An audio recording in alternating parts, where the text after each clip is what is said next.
15장부터는 욥과 친구들의 논쟁 이제 시즌 두 번째로 들어갑니다. 라운드 이제 2 이렇게 되는 거죠. 논조나 감정이 더 강해지고 각자의 주장이 더 세지기 시작하는 것을 느낄 수 있습니다. 욥기를 읽으면서 중요한 포인트가 무엇이냐? 우리는 이미 결론을 알고 있지 않습니까? 욥은 옳고 친구들이 틀렸다라고 판결하시는 그 하나님의 그 판단, 그것을 근거로 해서 묵상을 해야 된다는 것입니다. 욥의 고백 속에는 마치 겉으로는 틀린 것 같지만 그 속으로 옳은 것이 분명히 있었기 때문에 그 속에서부터 옳은 것이 무언가를 집중하여 묵상하는 그런 관점을 가져야 되고, 또 친구들의 말은 겉으로 보면은 다 옳은 것 같지만 분명히 속에서부터 틀린 것이 있기 때문에 그 속에서 틀린 것이 무엇인가를 묵상해서 그것을 내 안에서 동일한 것을 추려내고 고치려는 그런 관점으로 접근을 해야 된다라는 말씀을 드렸습니다. 그들이 말하는 내용이 100% 맞거나 100% 틀렸다 이렇게 가서는 안 됩니다. 욥의 친구들의 말들을 가만히 들어보면 일부는 거의 많은 부분에 있어서 맞는 말씀만 하는 경우도 있습니다. 욥의 고백도 마찬가지죠. 하나님이 아무리 의인이라고 그렇게 판단을 하셨지만 욥이라고 해서 그 안에서 우러나오는 표현하는 모든 고백들이 항상 다 신앙적이고 진리만을 고백하는 그런 것은 아니었습니다. 우리 다 알고 있지 않습니까? 지금껏 또 그런 것을 다루어 왔고요. 그럼에도 결론적으로 하나님은 욥의 손을 들어주십니다. 왜 그런가? 중심평가입니다. 중심평가. 하나님은 그 중심을 보신다. 중심을 보시는 하나님. 우리 얼마나 익숙하게 많이 들어왔습니까? 모든 영의 세계는 중심 싸움입니다.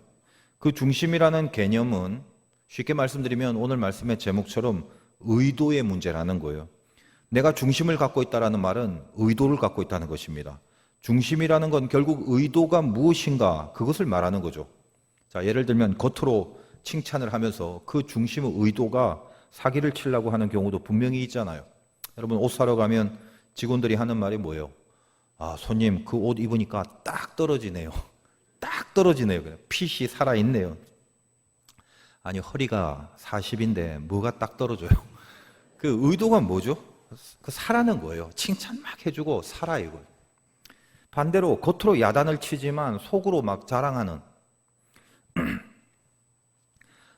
야단은 치지만 속에서는 너무 기쁘고 사랑스럽고 막 그런 거 있잖아요. 애들 우리 야단 칠 때 얼마나 그 심하게 합니까? 야 이 죽일로 막. 그렇지만 속으로는 얼마나 사랑해요. 그거는 결국 죽이려고 하는 게 아니라 살리고 싶은 마음이 있는 거거든요. 욥기를 읽을 때 그런 의미에서 속을 읽어야 되고 중심을 묵상해야 되고, 그 말은 결국 의도를 파악해야 된다는 것입니다. 욥과 친구들의 1차전 잠깐 한번 정리해 보겠습니다. 먼저 엘리바스가 처음 등장해서 뭐라고 합니까? 이제 오늘 이제 두 번째 라운드 2이기 때문에 다시 엘리바스부터 등장하는데, 이제 앞부분에 욥의 세 친구, 역시 앞부분에도 제일 처음 엘리바스가 등장했죠. 정리하면 이런 거예요. 엘리바스는 죄가 있으니까 벌 받는 거다. 너는 죄 때문에 그 고난을 받은 거니까 잘못을 고백하고 돌아서라, 그거죠. 신학 그리고 종교의 논리로 접근합니다. 이것이 엘리바스예요. 두 번째 빌닷이 나옵니다. 빌닷은 전통을 내세워요. 이제 곧 살아온 사람들의 인생을 봐라. 그 경험들을 종합해 보면 네가 잘못이 있어서 당하는 게 맞다, 그 말이에요. 빌닷은 전통적인 도덕의 교훈, 그 논리로 접근을 합니다. 세 번째 소발이라는 친구는 좀 성격이 거세죠. 분노하면서 질책을 하는데, 널 지금 좀 봐라. 네가 지금 하는 꼴을 살펴보고 네가 지금 당하고 있는 걸 한번 살펴봐라. 상식적으로 봤을 때 네가 죄 없다고 억울하다고 하는 것이 그게 가당한 게 아니다. 지금 너를 봐라. 네가 당하고 있는 거. 소발은 현상적인 상식의 논리로 접근하고 있다는 것입니다. 다시 말하면 이 세 친구의 논리는 첫째는 신학, 두 번째는 도덕, 세 번째는 상식. 거기에 근거하여 욥을 비난하고 있습니다. 우리도 생각을 해봅시다. 하나님 안에 살잖아요. 그리고 하나님 안에서 어떤 문제에 대하여 어떤 시비를 다룰 때가 있죠.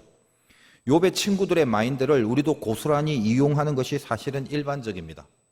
우리는 이미 성경을 통해서, 말씀을 통해서 욥의 친구들이 틀렸다는 걸 알고 접근을 하기 때문에 무엇이 틀렸는가를 말씀 속에서 뽑아내고 건져내서 교훈을 삼지만, 실제적으로 보면 욥의 친구들의 이 도덕적이고 신앙적이고 이 상식적인 접근을 우리도 여전히 하고 있다는 거예요. 어쩔 수 없습니다.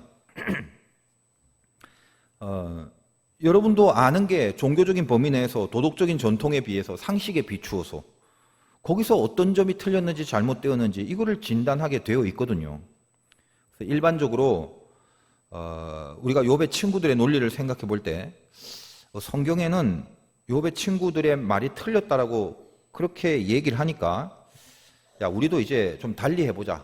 신학적, 도덕적, 상식적 접근 이런 건 이제 하지 말고 애시당초 그런 거 다 무시해버려. 그게 성경에서 욥이 말하는 거 아니야? 욥기가 주제가 그게 아니야? 그렇게 나가라는 말이 아니라는 거예요. 우리는 어떤 그 영역을 벗어나서 하나님 차원의 세계로 모든 것을 판단할 수 있는 그런 높은 기준을 갖고 싶다 할지라도 그 영역을 벗어날 수 없는 인간의 생각의 한계 때문에 절대 그렇게 잘 안 돼요.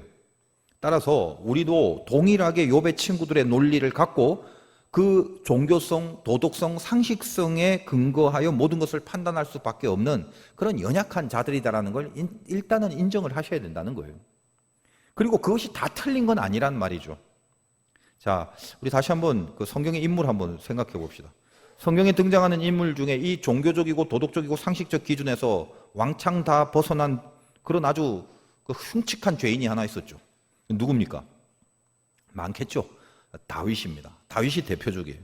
자, 신학적 계명, 종교적 계명 어겼어요. 도덕적 윤리를 어겼어요. 그리고 상식을 벗어나 버렸습니다. 그런데 하나님은 그를 내 마음에 합한 자로 여기십니다. 분명히 죄를 저질렀죠. 그리고 그 죄에 대한 대가로 밧세바를 통해서 난 아들이 죽었습니다. 그럼에도 하나님은 다윗을 당신의 사람으로 인정하셨다는 것은 분명합니다. 성경에서 그렇게 얘기하고 있잖아요. 왜 그럴까요? 왜? 우리는 물론 다 알고 있습니다. 선지자 나단에게 지적을 받았을 때 다윗이 눈물을 흘리면서 통회하고 상한 심령을 갖고 회개를 했습니다. 진짜 회개를 했다고요.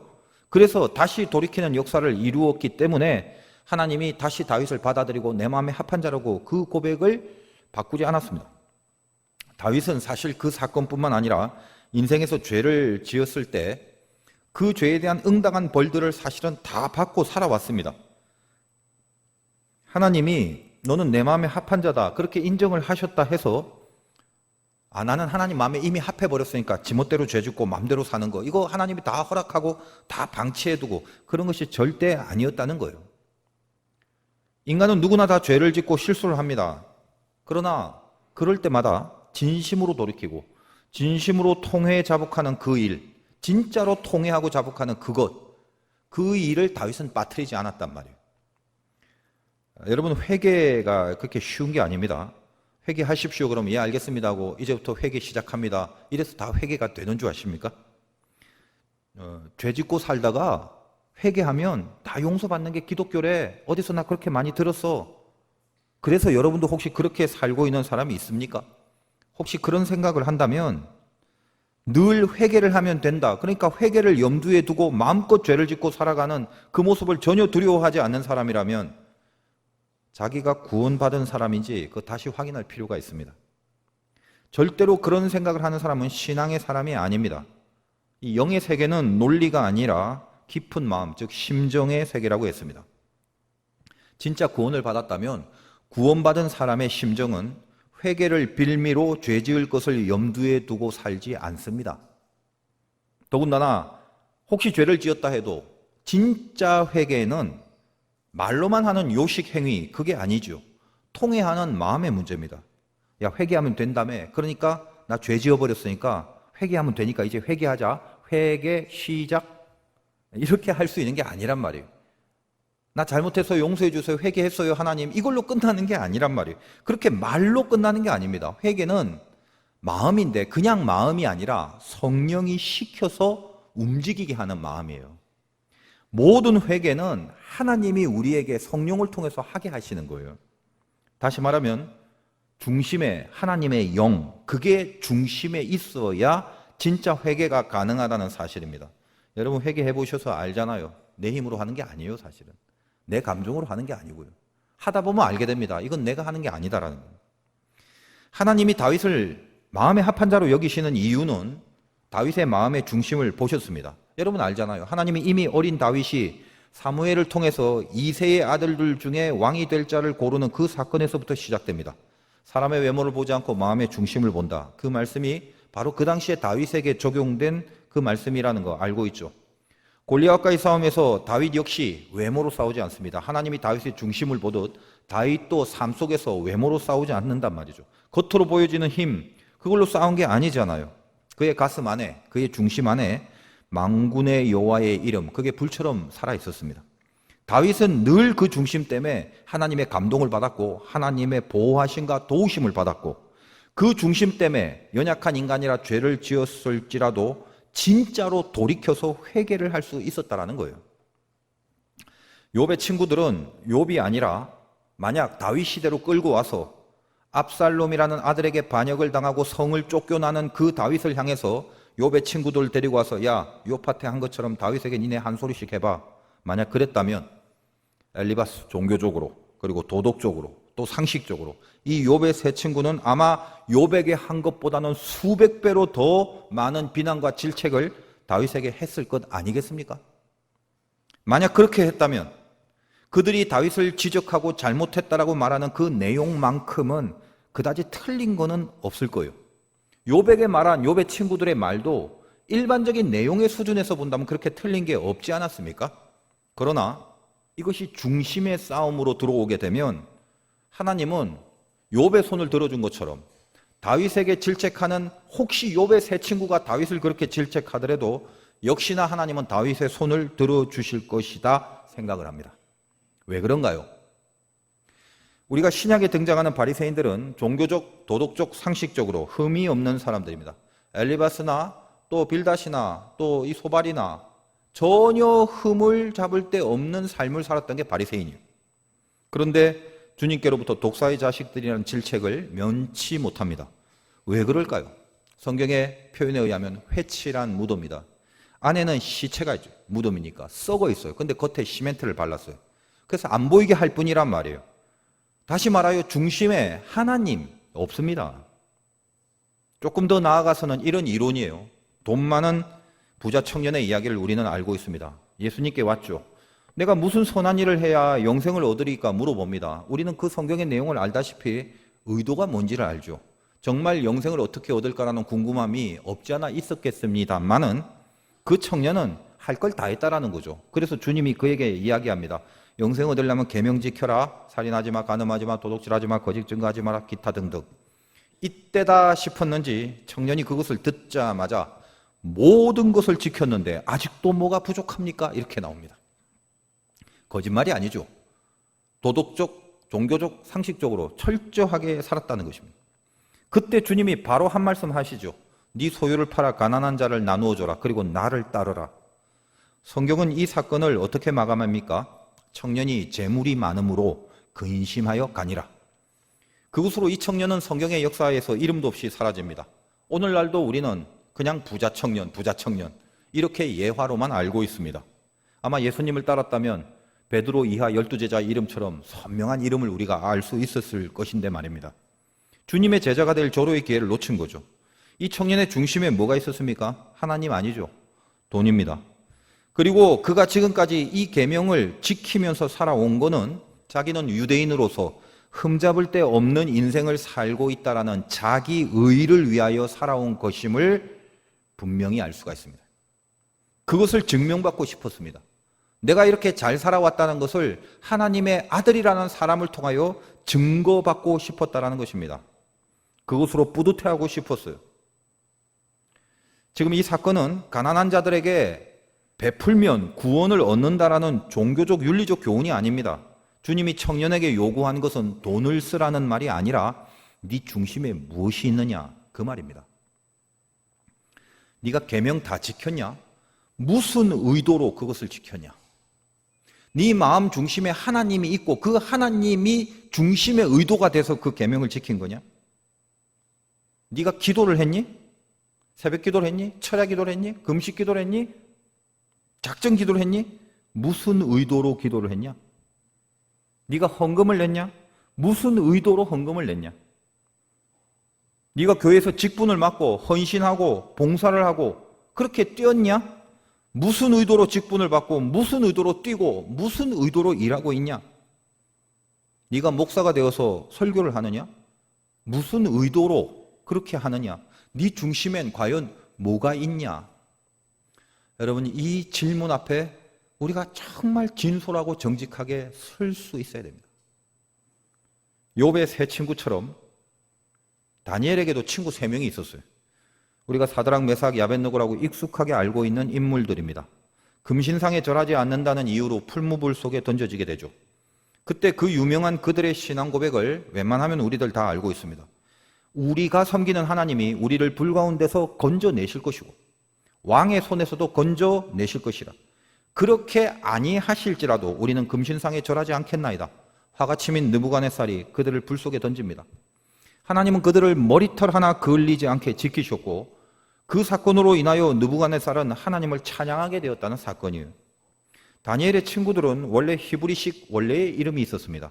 하나냐, 미사엘, 아사랴.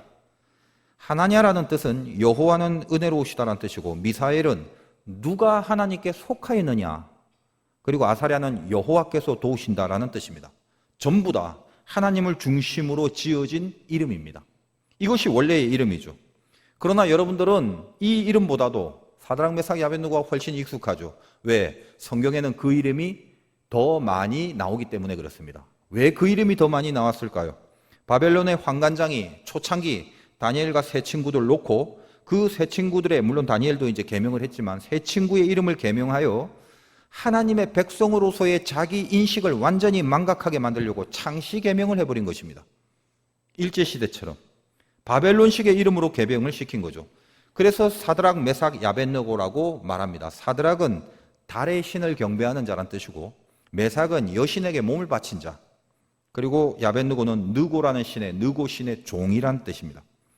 이방 신을 경배하는 사람으로 그들의 이름을 바꾸어 버립니다. 그러나 그들의 겉모습, 그들의 겉 이름이 바뀌었다 한들 그들의 중심이 바뀌어지진 않았습니다.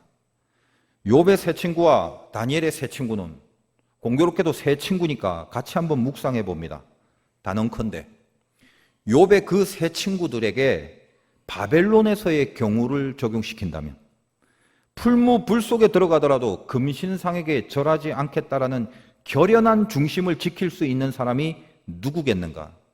욥과 엘리바스, 빌닷, 소바를 데리고 바벨론식으로 데리고 와서 금신상에게 절하면 불 속에 던진다라고 얘기를 했는데도 불구하고 끝내 금신상에게 절하지 않고 불 속으로 들어갈 수 있는 그 사람이 누구겠는가? 저는 욥에게만 한 표를 던집니다. 적어도 중심의 의도를 가지고 논한다면 욥의 친구들에게는 하나님이 모든 것의 의도이자 하나님이 중심으로 자리하고 있는 신앙으로는 진단하기 어려운 내용들이기 때문에 그렇습니다. 그것이 욥기에 흐르는 이야기죠. 여러분이 하는 말, 행동 한번 살펴봅시다. 우리가 바깥으로 표현되는 건 말 아니면 행동 아니겠습니까? 특히 예수를 믿기 때문에 믿음이라는 이름으로, 신앙이라는 이름으로 행하여지는 모든 것들, 그것이 표출되고 출수되기 전에 한 번쯤은 이렇게 가슴에서 한번 걸치는, 뭔가 딱 한번 진단을 먼저 한번 해보는, 제발 이 시간을 가질 수 있도록 훈련하고 연습해야 됩니다. 10초 충분합니다. 그 정도면. 왜 그것을 하려고 했는가? 내가 왜 지금 이 말을 하려고 하는가? 왜 내가 지금 그렇게 결단하려고 하고 그렇게 판단하고 그렇게 행동하려고 하는가? 그 중심의 의도가 무엇인가? 오늘 이 라운드 2에 등장하는 첫사람 엘리바스의 표현들을 보십시오. 여러분 잘 보세요. 욥의 친구들이 지금 욥에게 온 이유가 뭐죠? 놀러 왔습니까? 뭐 정기적인 방문입니까? 완전히 바닥까지 내려가서 생명만 달랑달랑 붙어있는 욥에게 온 이유는 친구잖아요. 위로를 해주러 온 것, 그게 본질입니다. 친구들이 해야 될 것이 위로하고 힘을 주는 것 아니겠습니까? 그런데 이 친구들이 지적을 하고 질책을 하는 이유가 뭐죠? 정말 그 질책과 그 지적과 비난 속에 욥을 위하는 중심의 의도가 정말 있는 겁니까? 그들의 말처럼 욥이 하나님께 다시 돌아서고 잘못을 회개하고 그럼 하나님이 욥을 회복시켜주고 그럼 얼마나 좋겠냐라는, 그것을 정말로 간절해하는 그런 의도가 있는 거 맞습니까? 그들의 말의 내용이 틀리지는 않습니다. 그러나 말의 내용으로 인하여 하나님이 니네들 그 내용이 틀렸다라고 얘기한 게 아니죠. 그들의 중심에 하나님이 이 하나님의 그 마음이 자꾸만 희석되어 가는 것을 보고 틀렸다라고 하는 것입니다. 정리를 해야 됩니다. 욥은 연약하죠. 연약해서 탄식을 합니다. 이 탄식이라는 것은 연약한 자의 고백의 내용을 탄식으로 그렇게 우리가 알고 있지 않습니까? 다시 욥은 연약해서 탄식하지만 그 탄식의 중심에 하나님이 있기 때문에 욥의 탄식은 믿음의 영역이 되는 것입니다. 그러나 엘리바스는 온전해서 질책을 하고 있지만 그 질책의 중심에는 하나님이 없기 때문에 엘리바스의 질책은 아무리 좋은 소리라 할지라도 불신앙의 영역이 되어버린다는 것입니다. 여러분 어떻습니까? 다시 말해서 욥은 탄식의 중심에 하나님이 있고 엘리바스는 질책의 중심에 하나님이 없습니다. 그래서 하나님은 욥의 탄식을 엘리바스의 질책보다 옳다고 판결하신다는 겁니다. 본문 2절을 읽겠습니다. 이렇게 등장합니다. 지혜로운 자가 어찌 헛된 지식으로 대답하겠느냐? 어찌 동풍을 그의 복부에 채우겠느냐? 엘리바스는 욥의 말이 헛된 지식 같고 뱃속에 동풍을 채우는 것과 같다고 이야기를 합니다. 여기 동풍이라는 것은 당시 팔레스타인 지방 사막에서 불어오는 바람인데 이 바람이 불면은 농작물이 다 황폐해지기 때문에 백성들이 심한 기근을 겪게 됩니다. 그러니까 어떤 의도로 이런 말을 합니까? 욥의 말은 다 헛된 거고 네 말은 해봤자 피해를 입히는 그런 말이라고 비난을 하면서 시작을 하는 것입니다. 아마도 욥이 그 앞부분에서 자기의 입장을 친구들에게 특히 엘리바스에게 나는 이렇게 생각한다라고 변론한 것을 근거로 해서 엘리바스는 열이 더 받았어요. 그래서 더 격한 비난을 쏟아붓게 되었던 것, 그게 라운드 2입니다. 이 첫째로 등장한 엘리바스는 그가 했던 비난의 방향이 점점점 삐딱하게 이상하게 흘러가고 있다는 것을 오늘 그것을 발견해야 돼요. 자, 엘리바스는 라운드 1 첫 번째 논쟁에서는 아까 말했다시피 종교적이고 신학적인 그 논리를 갖고 접근을 했죠. 그러므로 욥이 어떤 잘못을 저질렀는지, 하나님 앞에서 뭐가 틀렸는지, 그 신앙적인 부분에 어떤 죄가 있는지를 보라는 목적을 갖고 말을 했지 않습니까? 그리고 정말 엘리바스가 욥의 진짜 회복을 의도하고 있었다면, 그 중심에 그 의도가 있었다면 오늘의 표현들이 나와서는 안 되는 것들이 많습니다. 뭐냐 하면요, 5절과 6절을 보겠습니다. 네 죄악이 네 입을 가르치나니 네가 간사한 자의 혀를 좋아한다. 너를 정죄한 것은 내가 아니오 네 입이라. 네 입술이 내게 불리하게 증언하느니라. 엘리바스가 욥에게 뭘 지적하는 것입니까? 무엇에 분노하고 있습니까? 그래도 라운드 1에서는 욥의 인생에 신앙적 잘못이 있는지 종교적 실수가 있는지 이런 것을 지적하려고 말을 했었는데 지금은 그런 걸 말하는 게 아니라 지금 욥이 자기 자신에 대하여 엘리바스가 1라운드에서 했던 말을 듣고 변증한 그 내용을 다 듣고 나서 그 내용이 엘리바스의 마음에 들지 않았던 거죠. 그래서 뭘 나무라느냐? 욥의 입과 혀를 나무라는 거예요. 이거 아주 쉽게 말하면 이런 겁니다. 어디서 네가 그따위 소리를 하고 있냐? 딱 그거예요. 욥의 종교적 잘못을 지적하는 그 부분이 아니라 이상하게 흘러가서 욥의 말을 지적하는 거예요. 욥의 잘못이 아니라 욥이 한 말이 자기의 감정을 긁어버린 것입니다. 이제는 잘했냐 못했냐가 아닙니다. 어디에 꽂혀버리게 됐냐면 욥이 자기에게 한 말이란 말이에요. 괘씸하다는 거예요. 어디서 감히 나한테 딱 그거죠. 우리 모습 아닙니까? 네가 맞다 내가 맞다 싸우다가 나중엔 뭐가 남죠? 어디서 나한테 그따위로 말하나 하죠. 그게 아무리 맞는 말이라도 어디서 감히 그따위로 나오냐 이거죠. 그 사람을 옳은 것을 가르쳐주고 옳은 곳으로 인도하려는 중심의 의도는 싹 사라져버립니다. 그러면서 동시에 그러다 보니까 진리에 의거한 나름대로 이제까지 진리에 의거하고 신학에 의거하고 종교에 의거하고 판단하려고 했던 근거들이 와장창 무너지게 되는 거죠. 7절 엘리바스의 말 봅니다. 네가 제일 먼저 난 사람이냐? 산들이 있기 전에 네가 출생하였느냐? 10절 우리 중에는 머리가 흰 사람도 있고 연로한 사람도 있고 네 아버지보다 나이가 많은 사람도 있느니라. 욥의 친구들이 욥의 아버지의 나이라는 말이 아니라 세상에 많은 사람들이 다 너보다는 나이가 많은 경륜에 있다. 무슨 말이죠? 이 나이 많은 사람들이 있는데 너 몇 살이야? 이 말이에요. 우리 한국 사람들 말싸움 하다가 열받으면 놀리고 뭐고 다 필요 없고 너 몇 학번이야? 이렇게 나오는 거죠. 싸우다가 너 몇 살이냐 이렇게 얘기를 하면, 그렇게 나가버리는 싸움은 그것을 묻는 그때부터는 더 이상 시시비비의 문제를 넘어서 버린 거죠. 여러분, 엘리바스의 의도가 뭐죠? 더 이상 욥의 회복, 그게 의도가 아니게 된 것입니다. 왜 내 말을 안 들어? 그거예요. 네가 나보다 잘난 게 없는 걸 왜 인정 안 해? 그따위로 말을 한다 이거지. 욥의 잘못이 아니라 욥의 말한 게 괘씸할 뿐이에요. 자기 말을 인정하고 자기 뜻을 인정하지 않은 것에 대한 비난, 오로지 그거에 사무쳐 있는 것입니다. 엘리바스가 잘못된 그 점이 오늘날 우리의 잘못이라는 것을 분명히 아셔야 돼요. 다르지 않다는 것을 느끼셔야 돼요. 여기서 우리가 예수를 믿으면서 특별히 주님 안에서 명심하고 새겨야 될 교훈이 있습니다. 중심 의도가 자기 자아가 되어버리면요, 그 사람이 언급한 하나님은 바로 변질되어 버린다는 것입니다.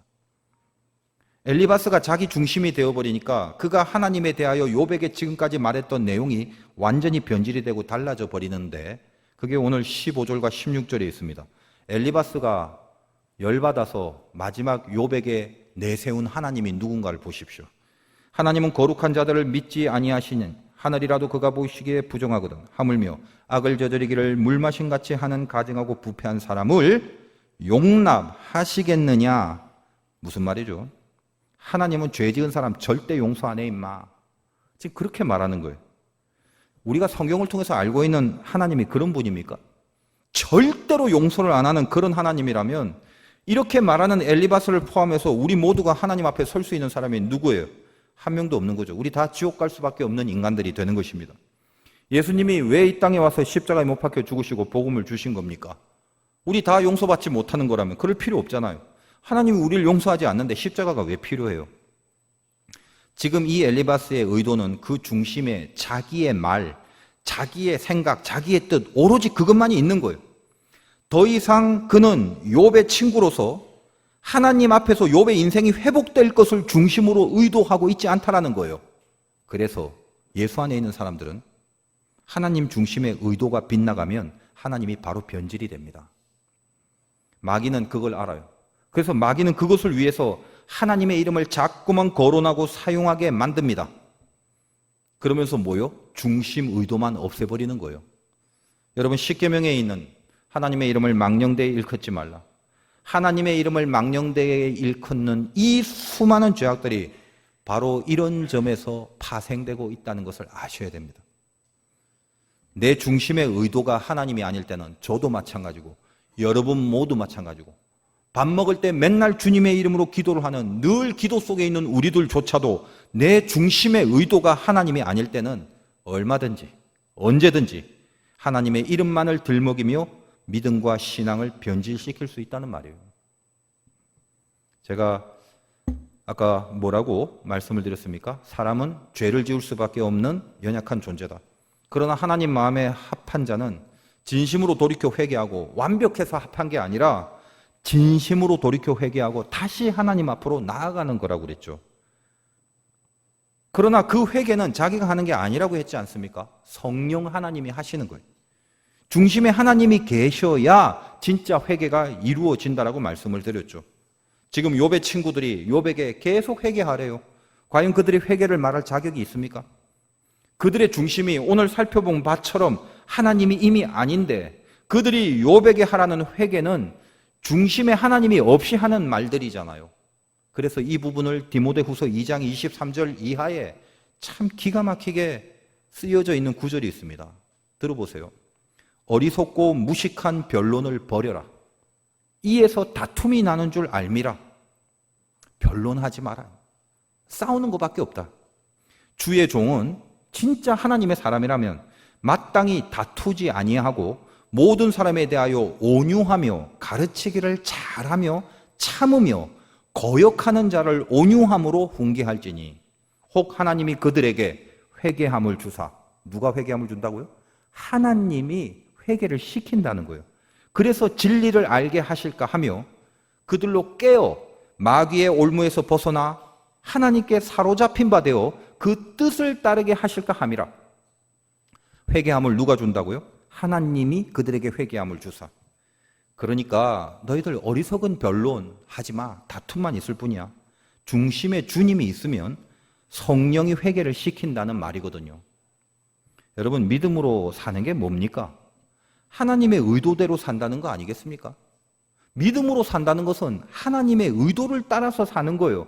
그것을 위해서 완벽하진 않지만 노력하고 애를 쓴다는 것 아니겠습니까? 우리 얼마나 깨어있으라는 말 많이 듣습니까? 오늘 이 디모데후서 말씀에 의하면 깨어있으라 그건데, 그 깨어있으란 말이 중심의 의도가 하나님으로 살아있느냐를 말하는 거예요. 여러분이 깨어있다면 내 중심에 의도가 하나님이어야 된다는 거예요. 그게 살아있어야 된다는 거거든요. 방금 읽은 디모데후서 말씀 다시 한번 보세요. 뒤편에 깨어서 어떻게 하라고요? 마귀의 올무에서 벗어나 하나님께 사로잡힌 바 되어, 이거죠. 내 중심에 하나님의 의도가 있어서 하나님께 사로잡힌 바 되어 그 뜻, 하나님의 의도를 따르게 하실까 함이라. 신앙은 의도를 점검하는 것입니다. 우리는 둘 중에 하나예요. 하나님을 중심하는 의도가 사라지면 바로 마귀의 의도대로 말하고 마귀의 의도대로 행동하고 마귀의 의도대로 결정하고 판단하는 것뿐입니다. 그 안에 하나님이라는 용어를 계속적으로 사용해 가면서요. 저 자신도 이 말씀 앞에 긴장을 안 할 수가 없죠. 저도 얼마나 많이 당한지 모릅니다. 중심의 의도를 잃어버리면 그것으로 끝나버리는 게 목회 사역이라는 것을, 그걸만큼은 저는 잘 알고 있습니다. 사람을 만날 때마다 제가 목회를 하니까 집회도 하고 그러잖아요. 늘 먼저 점검하는 것이 절대로 마음대로 할 수 없어요. 내 중심의 의도에 하나님이 있나를 기도 속에 확인하는 거예요. 이걸 안 하면 안 되는 거예요. 자, 이번 주에는 또 특별히 외부에서 사람들이 좀 많이 찾아왔는데 에너지가 굉장히 많이 소모되는 그런 한 주간이었습니다.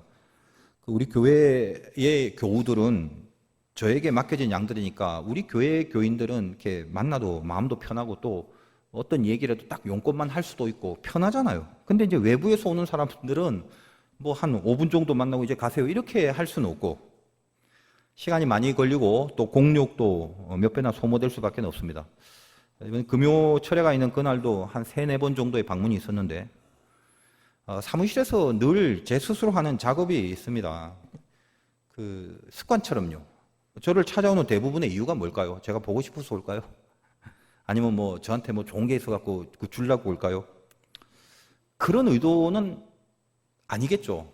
뭐가 더 중요합니까? 멀리서 저를 찾아오는 이유는 목사인 저를 만나러 오는 거죠.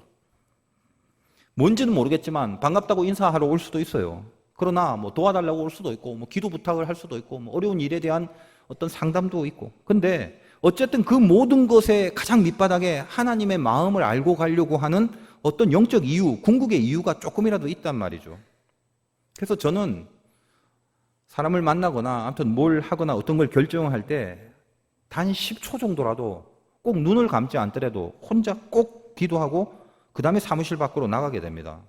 주님, 지금 몸이 좀 많이 힘든데 그래도 하나님을 경험하게 하는 시간이 되게 해달라는 늘 그런 기도를 합니다.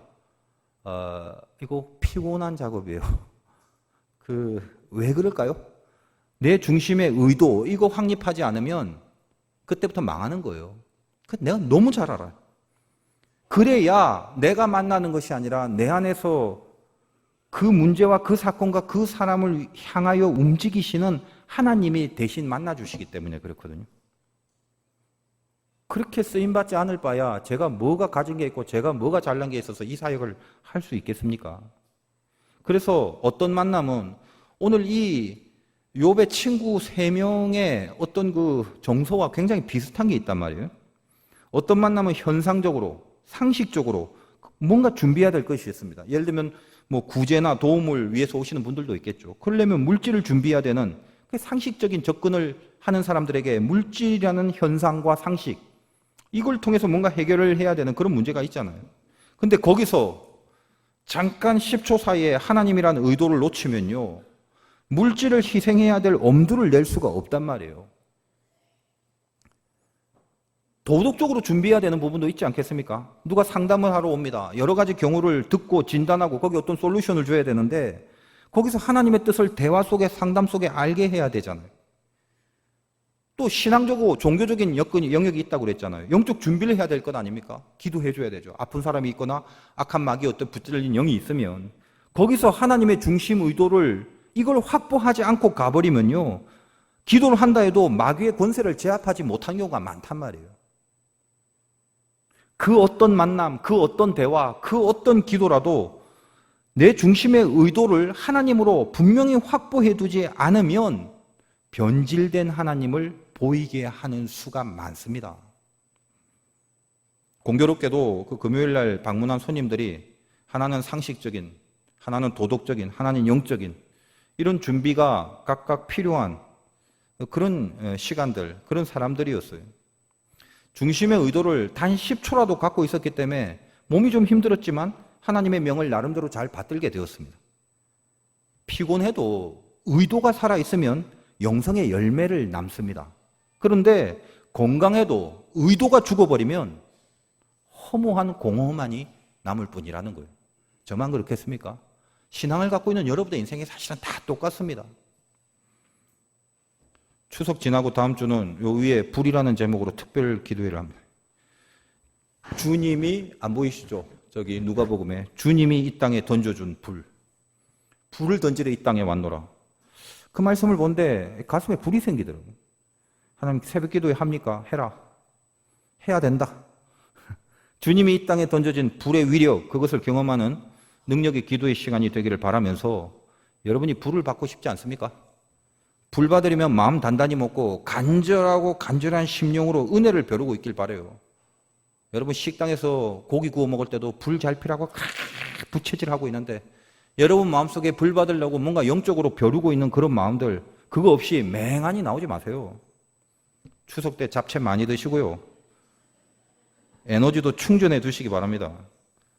명절이 힘든 분들 많죠. 안 믿는 가정에 또 있으면 제사 문제도 늘 닥치고, 특히 이제 며느리들은 힘든 경우가 많아요. 예수 믿는 며느리들. 그래서 명절에는 그 명절용 찬양이 있잖아요. 그 찬양 부르면서 잘 이겨내시길 바라요. 여러분이 명절 전용 찬양이 있냐고 묻는 사람들이 있는데 325장이에요. 예수가 함께 계시니 시엠이 오나 겁없네라는 그 유명한 가사가 있습니다. 무슨 말인지 말귀를 못 알아듣는 사람들은 순수한 사람들이.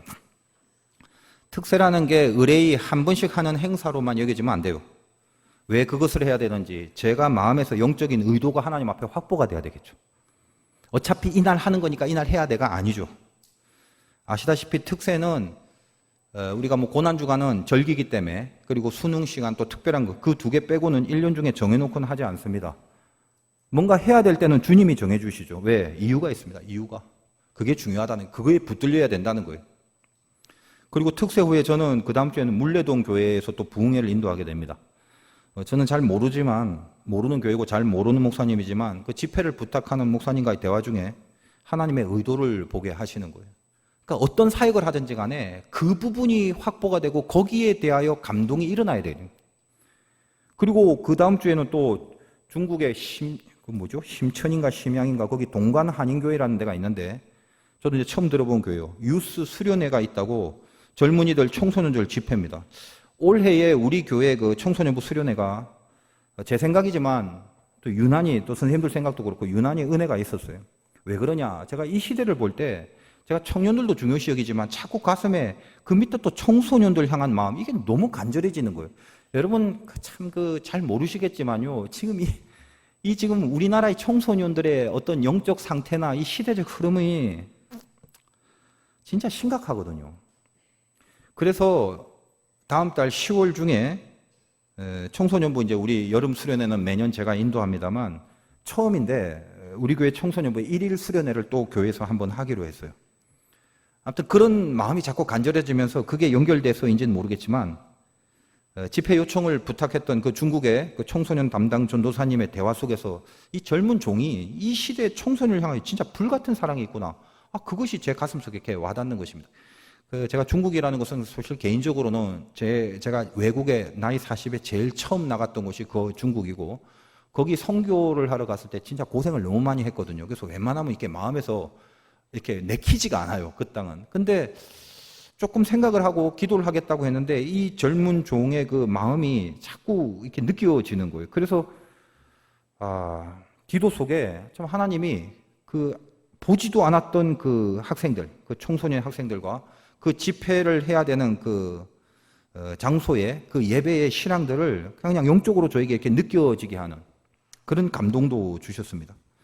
제가 어젠가 그젠가 우리 교육자들하고 같이 무슨 얘기를 하면서 요즘 젊은 세대에 대한 이야기를 하면서 찬양을 하는 뭐 이런 동영상을 좀 봤는데, 이제는 찬양이 어디 클럽에 있는 음악의 음원을 본다고 갖고 십자가의 조명을 막 무슨 모르겠습니다만 뭐 나이트클럽 값이 번쩍번쩍하면서 애들을 그렇게 찬양이라는 이름으로 흥분시키는 집회가 유행을 하고 있다는 거예요. 정말 큰일입니다. 그런 것을 주체하고 있는 교육자들이 분별력과 그것을 판가름할 수 있는 변별력이 없어지는 거예요. 뭐 이 얘기 하자면 또 약간 좀 가슴이 아프고 흥분될까 봐요. 일단 접겠습니다.